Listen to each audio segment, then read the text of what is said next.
आणि मग आपले विरोधक आहेत ना, जे पत्रकारितेमध्ये पण आहेत, मग हे आपले विरोधक सगळ्या गोष्टी पसरवतात.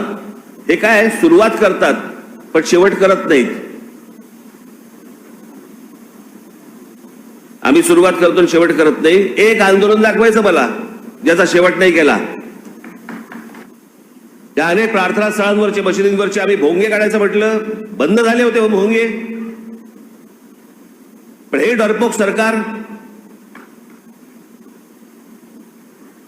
आधी जे उद्धव ठाकरे सरकार होतं त्या काळामध्ये आपण हे भोंग्यांच्या बद्दल बोललो. ते भोंग्यांच्या बद्दल बोलल्यावरती माझ्या 17,000 महाराष्ट्र सैनिकांवरती केसेस टाकले होते. आणि हे म्हणे स्वतःला समजतात हिंदुत्ववादी. 17,000 माझ्या पोरांवरती केसेस टाकल्यात. तुम्ही काय चुकीचं केलं होतं त्यांनी? ज्या भोंग्यांचा मुस्लिम समाजालाही त्रास होतो,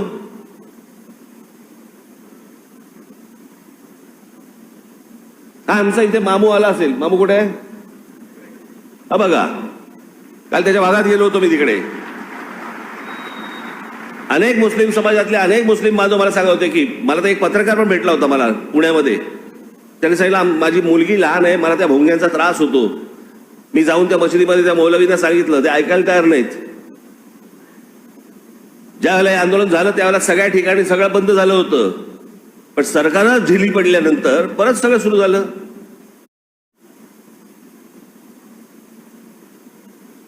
तुमच्या सगळ्यांच्या कष्टामधनं एकदा हे राज्य माझ्या हातात द्या, सगळे भोंगे एक साथ बंद करून टाकतो.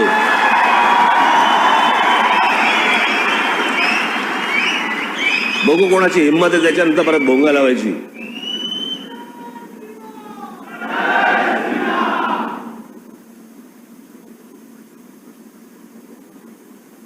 त्या समुद्रावरती अनधिकृत दर्गा बांधत होते, एका रात्रीत तोडायला लावला. आम्ही काय प्रार्थना करू नका म्हणतोय? आम्ही काय नमाज पढू नका म्हणतोय?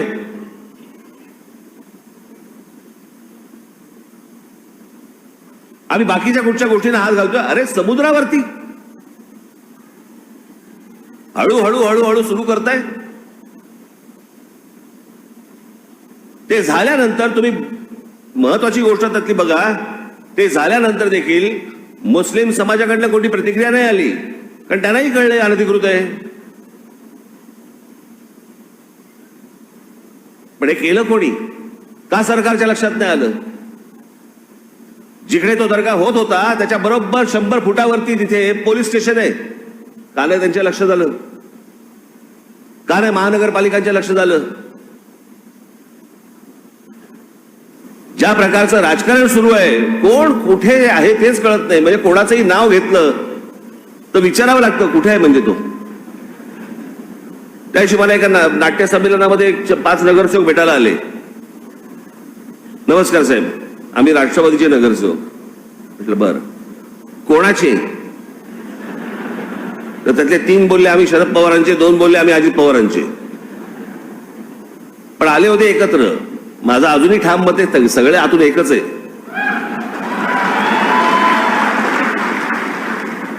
सगळं आतून एकच आहे.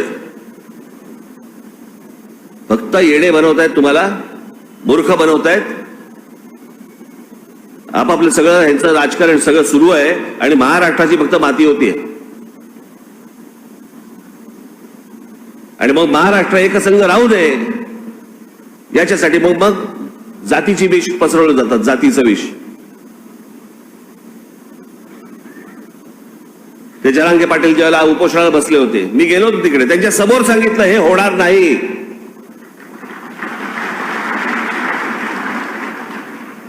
होणार नाही याचा अर्थ होऊ नये असा नाहीये. टेक्निकली हे होऊ शकत नाही. मागे एकदा सगळे मोर्चे निघाले होते, 1 मराठा लाख मराठा, सगळे मोर्चे निघाले, सगळ्या बाजून निघाले, सगळे आले, मुंबईमध्ये आले, सगळीकडे झाले. काय झालं पुढे?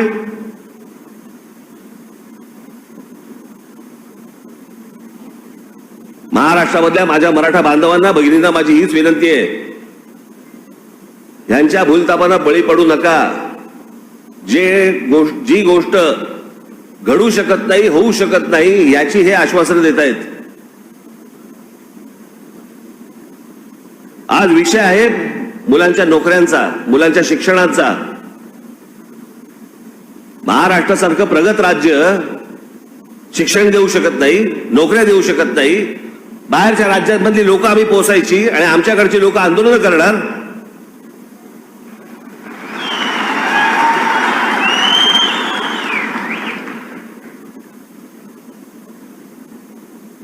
या राज्याला सहज शक्य आहे. येणाऱ्या प्रत्येक जन्माला येणाऱ्या व्यक्तीला शिक्षण आणि रोजगार देणं हे महाराष्ट्राला पूर्णपणे शक्य आहे. पण महाराष्ट्र तुम्ही एकत्र राहताच कामा नये, तुम्ही मराठी म्हणून एकत्र असताच कामा नये. महाराष्ट्र एकसंघ राहू नये, तो वेगवेगळा असावा. मग वेगवेगळ्या जातींमध्ये विष कालवायचं, आणि विष कालवायला तर नेते बसलेलेच आहेत. मग मराठ्यांचं झाल्यावरती ओबीसी उभे राहणार, ओबीसी उभे राहिल्यावर अजून कोटी उभे राहणार. आमच्याकडे महापुरुषांचा वाटप तर झालेलाच आहे. हा या जातीचा महापुरुष, हा या जातीचा महापुरुष, हा या जातीचा महापुरुष, हे करून ठेवलं याच लोकांनी. तुमची जेवढी मतं विभागली जातील तेवढी यांच्या फायद्याची आहेत. तुम्ही एकत्र महाराष्ट्राचे मराठी म्हणून जर समजा एकत्र आलात, हे यांना नकोय, या देशालाच नकोय. हे तुमच्यामध्ये विष कालवण्याचे धंदे जे सगळ्या सध्या सुरू आहेत ना, हे बाबांनो ओळखा.